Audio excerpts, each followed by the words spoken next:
Hello chers élèves, nous commençons un nouveau chapitre sur les parallélogrammes. Alors, premièrement, on verra ensemble une définition du parallélogramme, et puis on verra aussi quelques propriétés. Et puis enfin, on parlera de quelques parallélogrammes particuliers, de leurs propriétés aussi, et comment donc les reconnaître. Alors, qu'est-ce qu'un parallélogramme tout d'abord? La définition est la suivante. Un parallélogramme, c'est un quadrilatère, donc un polygone à 4 côtés, dont les côtés opposés sont parallèles. Là, vous avez un exemple de parallélogramme. AB est parallèle à DC, et bon, AB et DC sont des côtés opposés. AD et BC sont aussi opposés, et ils sont parallèles. C'est comme ça que ça marche dans un parallélogramme. Alors, voyons un exemple ici. Voilà, j'ai GHIJ qui est un parallélogramme, parce qu'on voit bien que les droites ici sont parallèles, GH et JI, et puis HI et GJ sont aussi parallèles, donc on a bien les côtés opposés qui sont parallèles. Alors, vous voyez, je peux le bouger, voilà, ça me donnera toujours un parallélogramme en raison de la définition qu'on a vue. Voilà.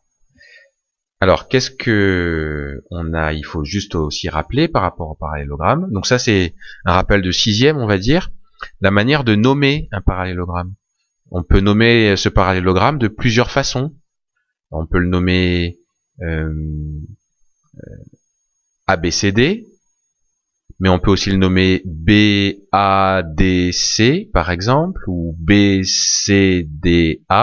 Alors rappelez-vous que pour nommer un quadrilatère, on utilise évidemment les sommets, mais il faut les nommer dans un certain ordre. Vous pouvez pas dire par exemple ACBD.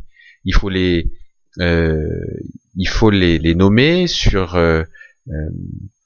c'est un petit peu comme si vous suiviez en fait les côtés. Donc si par exemple vous commencez par A, ben vous suivez le côté, vous allez jusqu'à D, après vous suivez le côté, vous allez jusqu'à C, après vous suivez le côté, vous allez jusqu'à B, et voilà. Ensuite, si on part de C, ben on peut écrire C, B, A, D. Voilà, on suit les côtés pour nommer un parallélogramme, mais on peut le nommer comme on le souhaite. Alors, dans une deuxième vidéo, on verra quelques propriétés, 3 en particulier, du moins 4, sur les parallélogrammes.